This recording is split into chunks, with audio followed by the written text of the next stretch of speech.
couple days ago, I was thanking Dr. Simon Heath for inviting me, and he said, you invited yourself to this meeting. So I didn't know who to thank. But I guess I should thank U.S. Department of Agriculture for allowing me to be here. And that, that fact tells you that USDA really wants to be on the table in this conversation. I heard over the last 3-4 days, there's a lot of convergence of ideas. What's going on in the Netherlands or Belgium or Hungary or Poland or Spain sounds like the same thing is happening in the United States. So I'm really taking back a lot of ideas, a lot of notes from this meeting. So one could ask the question, why USDA wants to be on the table? I guess I'll share some of very USDA-centric vision related to ag education, and then you would perhaps appreciate that United States Department of Agriculture really is a major player or major enabler of agricultural education in the United States. I am with National Institute of Food and Agriculture. It's a new institute. It's a reorganized new institute established by the U.S. Congress in 2008. Our predecessor agency was Cooperative State Research, Education, and Extension Service. So education itself is an important functionality built into this National Institute mission area.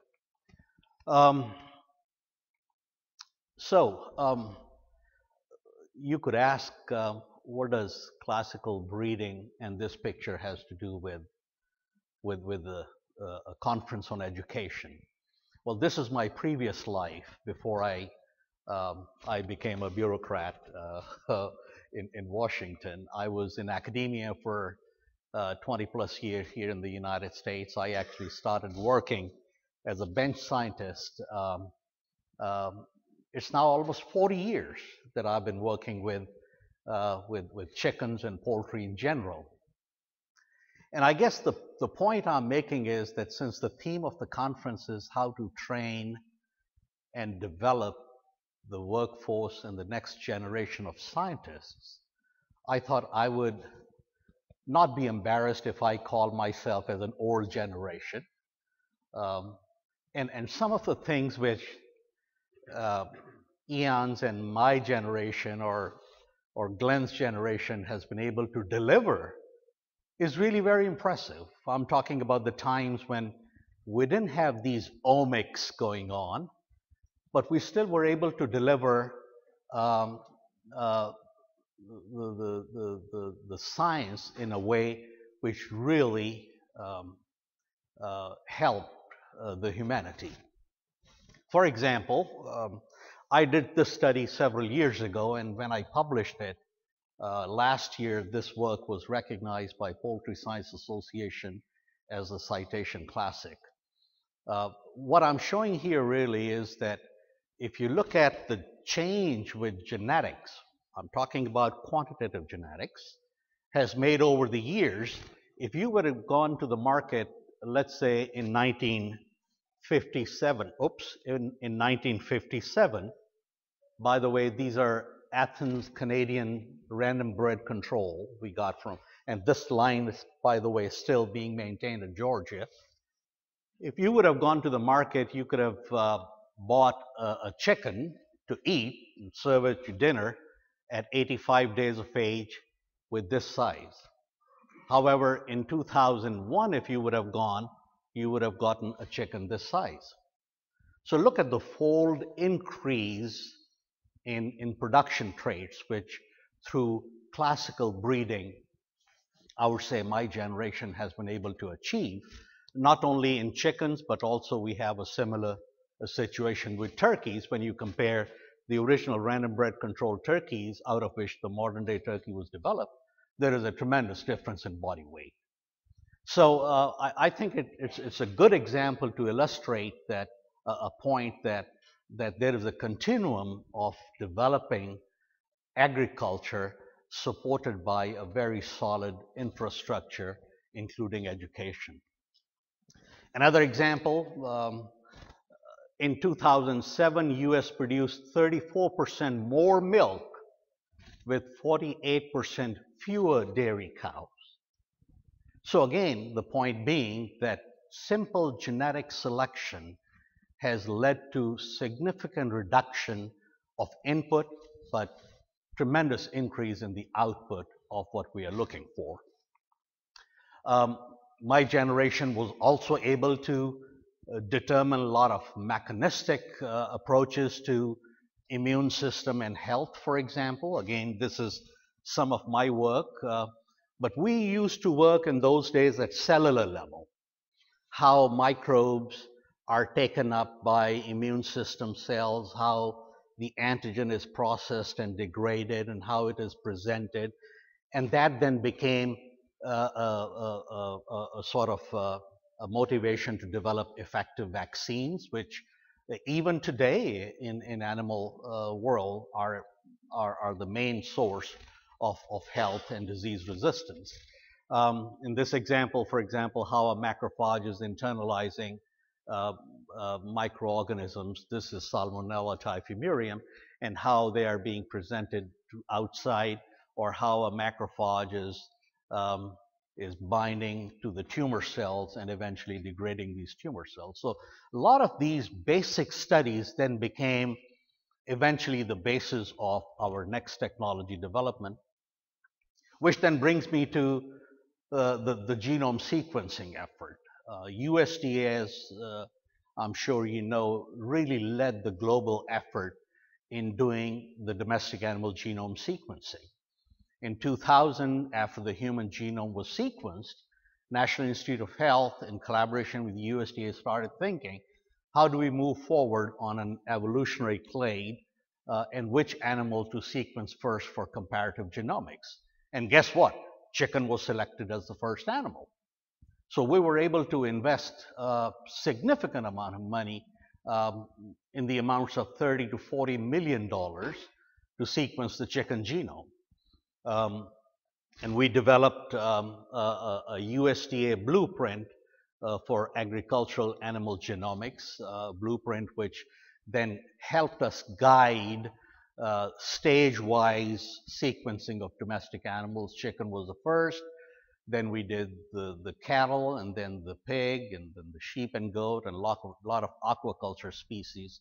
So science really has evolved over the last 40, 50 years in terms of animal production.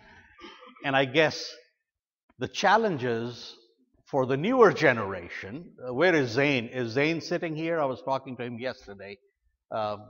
He's not here right now.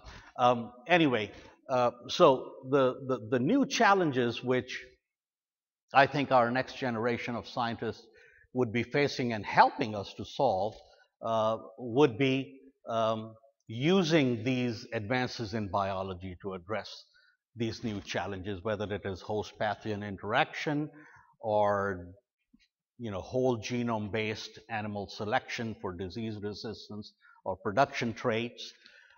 As it was mentioned in the last talk, policy choices would be a very important driver, and also partnership. One institution or agency or entity cannot do everything by itself. Again, genome sequencing is an example. The cattle genome sequence, for example, was an international collaboration with USDA, entered into with several international countries to get that delivered. And also public-private sector, for example, state of Texas contributed almost $10 million towards the genome sequence for cow. So with that said, why are we here? Well, again, we have heard, being the last speaker, Mr. Chairman, the advantage is that you've heard all of these things before, so I can just say, next slide, next slide, next slide, right? We've all heard that the biggest challenge would be population explosion. In your lifetime, the world's population is going to be around 9 billion plus, and that means that we would need to have almost 50% increase in food production the way as compared with today. But agriculture is really not a simple enterprise anymore.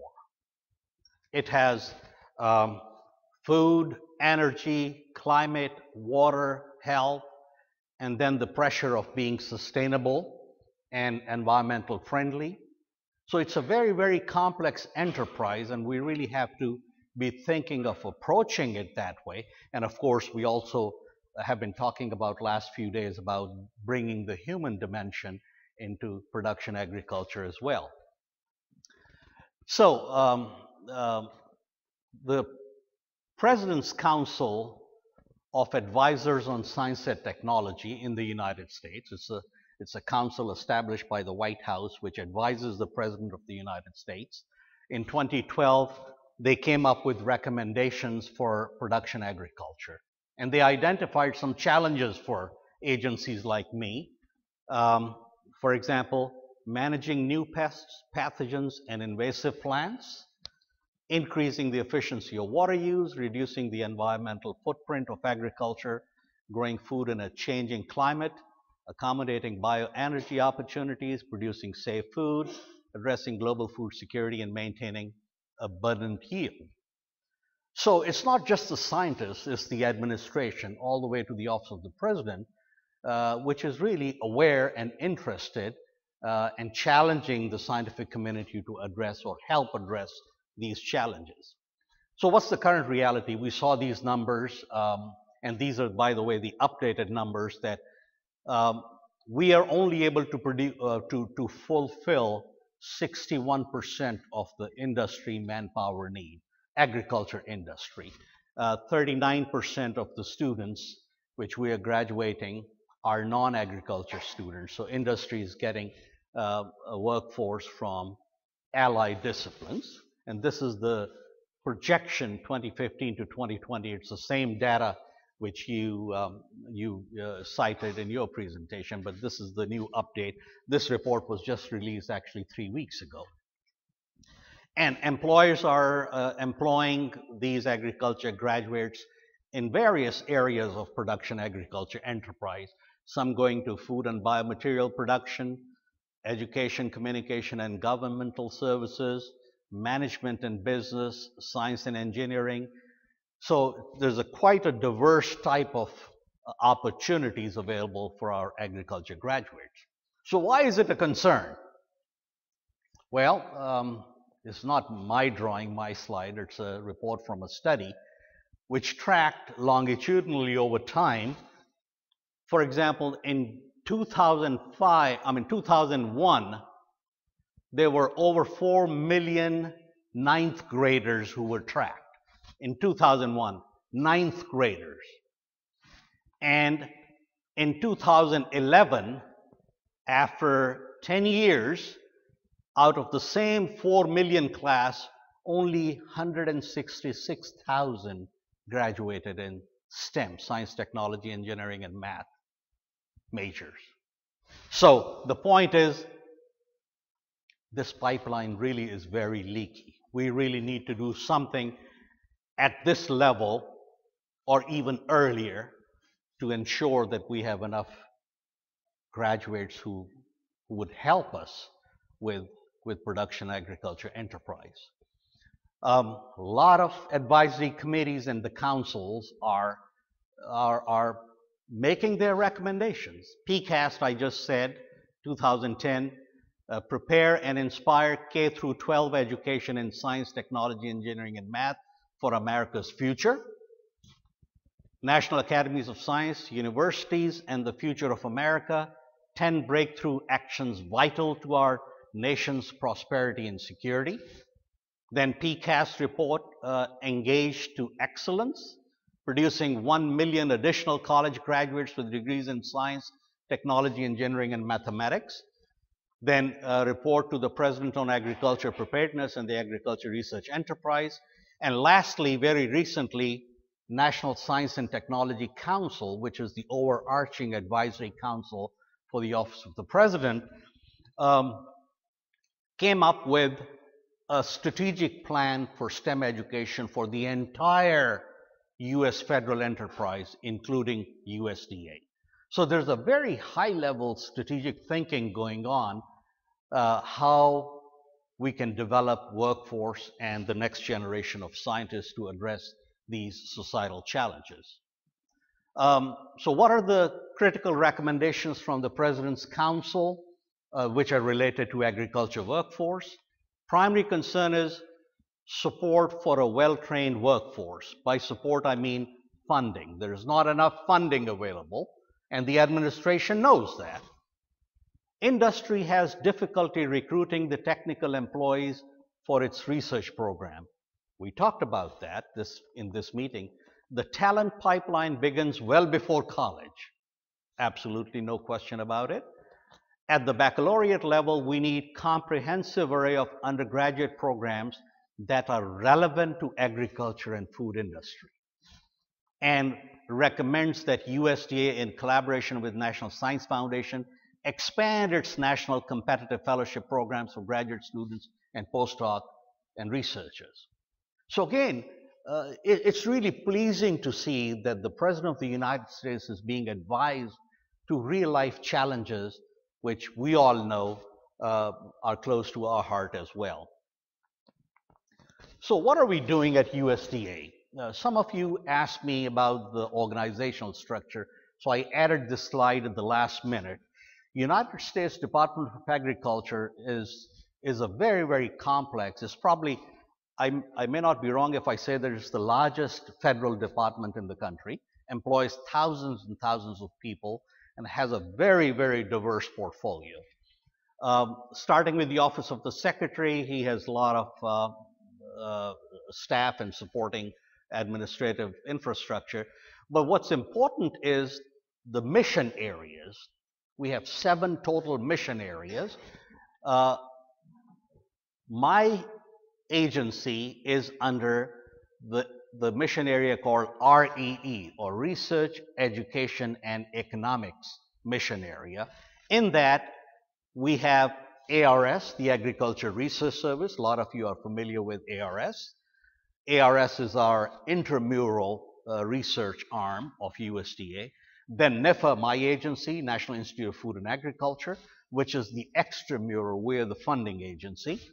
And then ERS, the Economic Research Service. We saw a lot of presentations using data collected by ERS, and also the National Agricultural Statistical Service. So it's a very complex organization with several mission areas, which include food safety, animal, plant and health inspection service, food safety inspection service, foreign agriculture service, food and nutrition, forest service, etc., etc. So this is really the overall organizational structure. We are governed, we means my institute, National Institute of Food and Agriculture, is really governed by Morrill Act, and there were a few references presented to this in this meeting about Morrill Act. 1862, 1890, and 1994 were the years where Congress of the United States passed legislations which led to the establishment of land-grant university network, as well as a cooperative extension system network. This is our land-grant partners. When I said USDA enables, or NIFA enables science, education, research, and extension, we don't do things ourselves. We have partnership with land-grant universities. This is, and Ian earlier said, we have 200 plus total land-grant colleges and universities. 1862 colleges and universities, almost one in every state.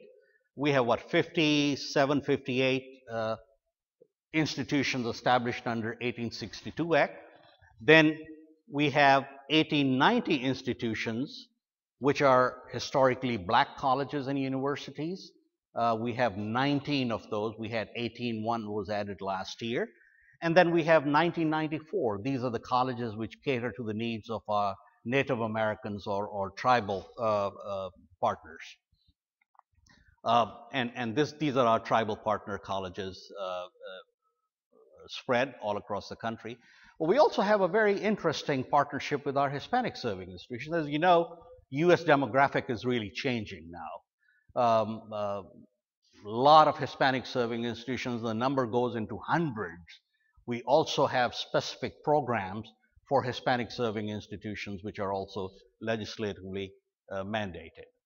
So our current portfolio of USDA NIFA really addresses funding to support and solve societal problems.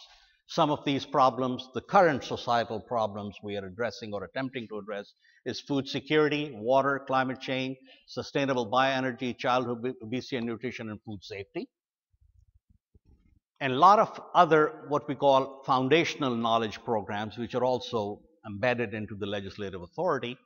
But we recently started 3 new programs, and I'll expand on this: Food, Agriculture, Natural Resources, and Human Sciences Education and Literacy Initiative, ELI, and also a couple of other small programs. Our budget is about $1.5 billion, and that budget really is built from the grounds up and goes all the way to the Congress of the United States, which then approves or disapproves our budget. So it's a very, very grassroots type of an approach to ensure that the funding which we are requesting from the Congress really is relevant to the needs of our stakeholders. So what does the education look like in the United States Department of Agriculture? As I said, there are several agencies. All agencies offer some sort of a formal or non-formal type of education. But there are some common themes: learning and engagement, training and education, internships, capacity building, and educational campaigns and outreach. All of these agencies are focusing their effort towards, again, yet very diverse educational delivery method. So we do not work random. We have an education coordinating committee at the Office of the Secretary level, which I co-chair with our Deputy Undersecretary. We coordinate education effort across all these agencies through our Education Coordinating Council. We held a listening session 2 years ago of large number of stakeholders to please help us understand what is important for you. And when I go through this list, you will see that a lot of these things we already talked about here in this meeting. Teacher training is critical. Agriculture needs to transform its image, a message which came loud and clear the other day here. Agriculture offers jobs for all subject matter expertise. Blended learning is the best approach. Job shadowing, mentoring, internships, scholarships are important for student retention. Research grants must include teaching and outreach component. More engagement with the stakeholders. USDA needs to define agriculture education and connect non-formal education with the formal education. So again, all of these things resonate with all of you. It's really no different, but interestingly, the US stakeholders, which help us move the education agenda forward, are also thinking about the same thing. So our approach in NIFA is really to look at education not in a piecemeal basis, but look at as a continuum. As the President's Council Advisor said, education starts way, way early. So we are really taking a K through 20 approach: learning and engagement, workforce, next generation of scientist development, and capacity building. That's our model that we really don't want to miss out or skew our efforts towards one particular target group. Education and Literacy Initiative, it's a competitive program we offer through our Agriculture and Food Research Initiative. A lot of excitement in the country about sending us proposals. Essentially, it includes engaging youth earlier on through developmental pathways.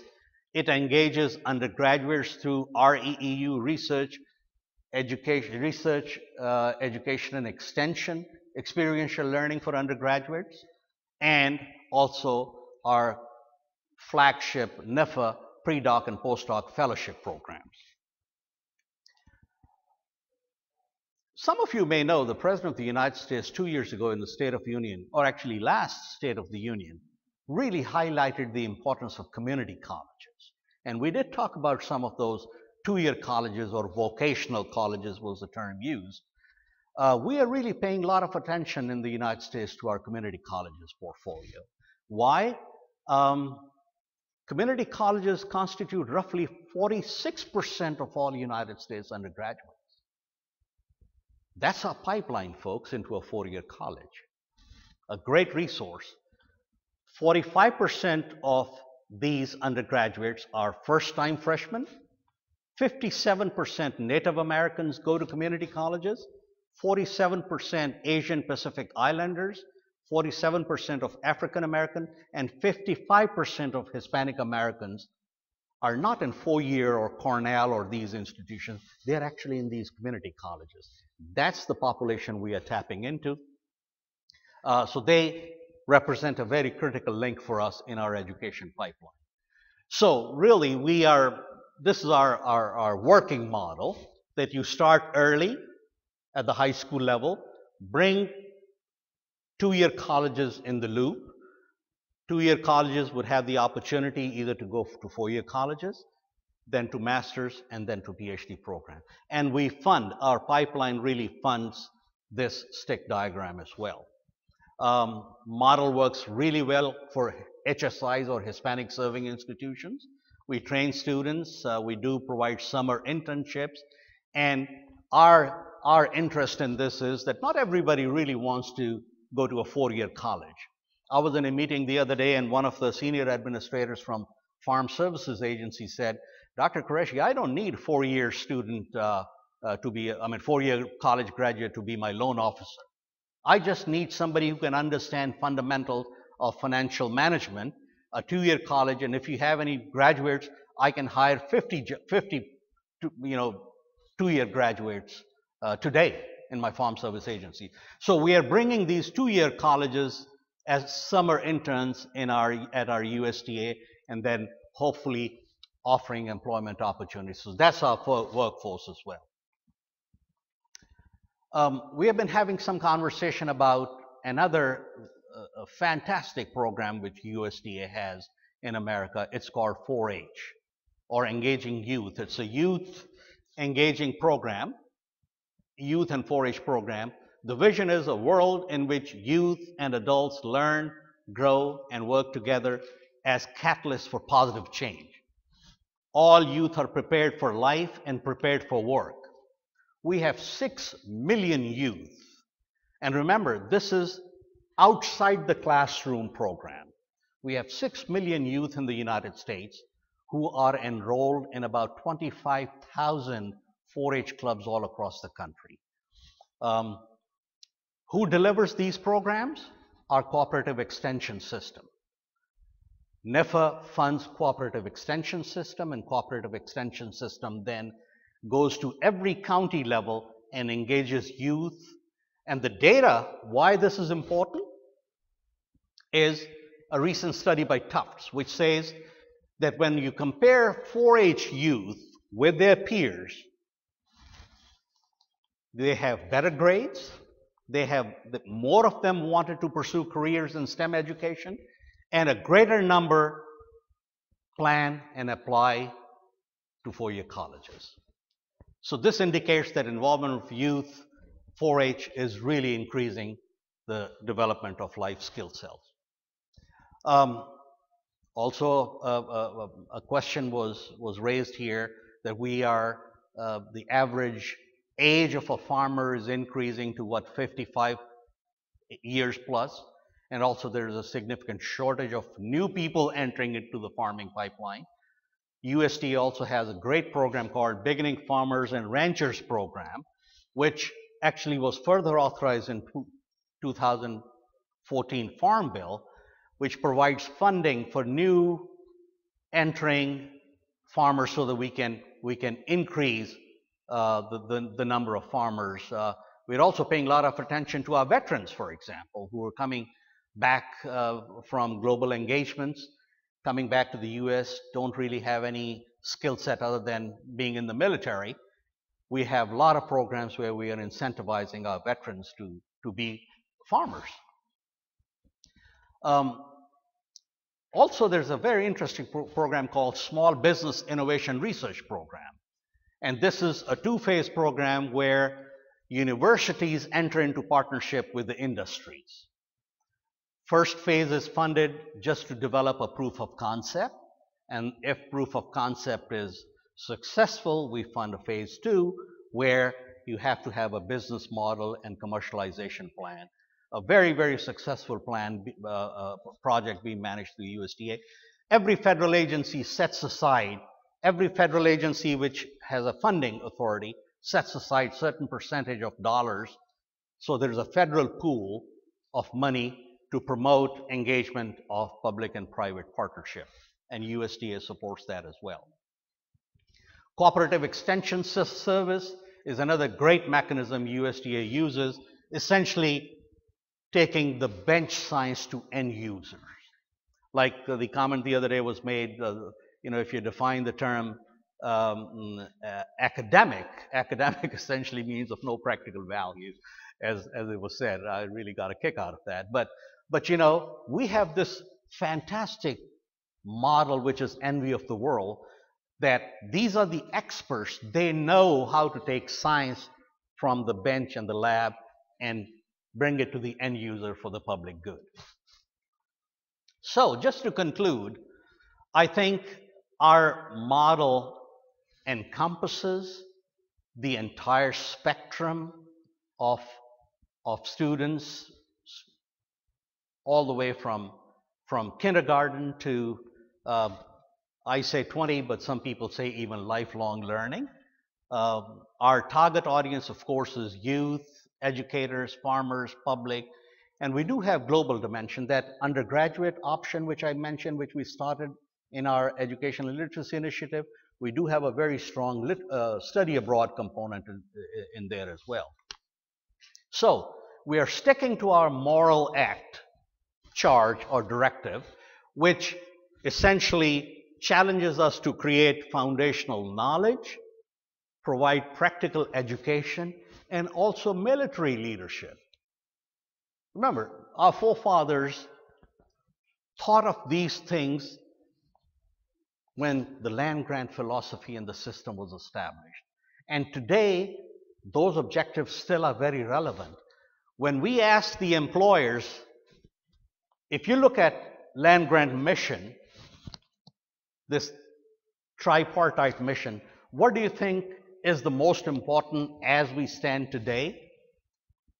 Soft skills is really number one priority in the survey of the employers. Discipline, knowledge, and technical skills are also very important. So this is really what I would say is our guiding principle. Thank you, Mr. Chairman.